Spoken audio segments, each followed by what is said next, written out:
देवळा तालुक्यातील भौरफाटा परिसरात कौटुंबिक वादातून मेहुण्याने सालीचा चाकूने भोसकून खून केल्याची धक्कादायक घटना शुक्रवार दिनांक 22 मे रोजी घडली।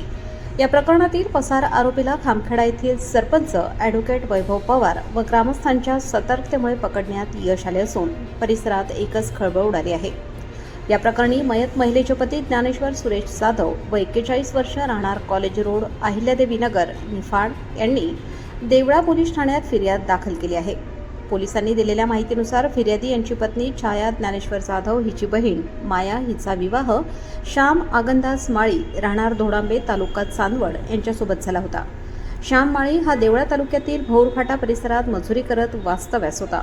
दारूच्या व्यसनासाठी तो पत्नी माया हिच्याकडून मजुरीचे पैसे घेत असल्याने त्यांच्या कुटुंबात वारंवार वाद होत होते।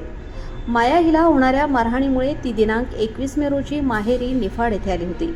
त्यावेळी छाया जाधव ह्याही माहेरी आल्या होत्या।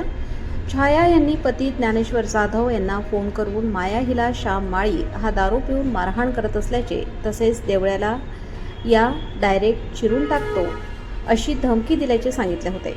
यानंतर ज्ञानेश्वर जाधव, पत्नी छाया, सासू ताईबाई, साला सोनू कराटे व अन्य नातेवाईक शुक्रवारी सकाळी भौरफाटा येथे श्याम माळी याची समजूत काढण्यासाठी गेले होते। ते निखिल आहेर यांच्या शेताकडे जाणाऱ्या गेटजवळ थांबले असता आरोपी श्याम माळी हा त्याच्या पुतण्या दादू माळी याच्यासोबत मोटारसायकलवर घटनास्थळी आला। सुरुवातीला समजूत काढण्याचा प्रयत्न सुरू असताना आरोपीने अचानक चाकू काढून माया हिला मारण्याचा प्रयत्न केला। त्यावेळी सोनू कराटे यांनी मायाला मागे ओढल्याने वार चुकला। त्यानंतर आरोपीने "तू कायम आमच्या नवरा बायकोमध्ये येते" असे म्हणत छाया जाधव यांच्या छातीवर चाकूने वार केला। गंभीर जखमी झालेल्या छाया जाधव यांना तातडीने कळवण ग्रामीण रुग्णालयात नेण्यात आले, मात्र डॉक्टरांनी त्यांना मृत घोषित केले। भांडण सोडवताना सोनू कराटे यांच्या दोन्ही हातांनाही चाकूचे वार लागून दुखापत झाली। घटनेनंतर आरोपी श्याम माळी हा घटनास्थळावरून पसार झाला होता।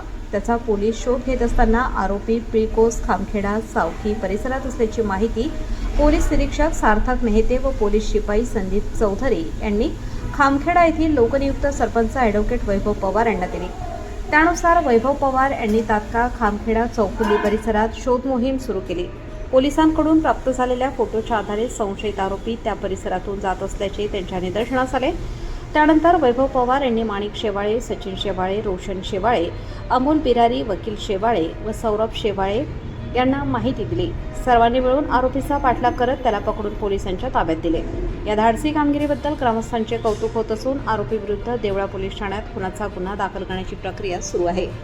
देवळा पोलीस ठाण्याचे पोलीस निरीक्षक सार्थक नेहते, सहाय्यक पोलीस निरीक्षक नंदा पाटील, पोलीस उपनिरीक्षक हेमंत राऊत, विनय देवरे, पोलीस हवालदार नितीन बारहाते, भास्कर सोनवणे, दिलीप सोनवणे, संदीप चौधरी, शरीफ शेख, राहुल शिरसाट व संजय मोरे पुढील तपास करीत आहेत। आज रोजी पोलीस स्टेशन देवळा हद्दीतील भौरफाटा या ठिकाणी एक खुनाची घटना घडलेली असून आरोपी नामे श्याम आगंदास माळी याने त्याच्या पत्नीशी असलेल्या वादातून त्याची सख्खी साली नामे छाया ज्ञानेश्वर जाधव राहणार बेघर वस्ती निफाड हिचा छातीत चाकू खुपसून खून केलेला आहे।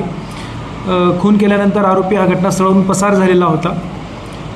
आपण मयताचे प्रेत हे सिव्हिल हॉस्पिटल देवळा येथे आणलेलं आहे। त्याच्यावर उत्तरीय तपासणी चालू आहे। आरोपीवर खुनाचा गुन्हा दाखल करण्याची प्रक्रिया सुरू आहे। आरोपी हा फरार होता। आरोपीला खामखेड्याचे सरपंच वैभव पवार आणि त्यांच्या सहकाऱ्यांच्या मदतीने आम्ही खामखेडा या गावातून ताब्यात घेतलेले आहे। पुढील तपास करीत आहोत।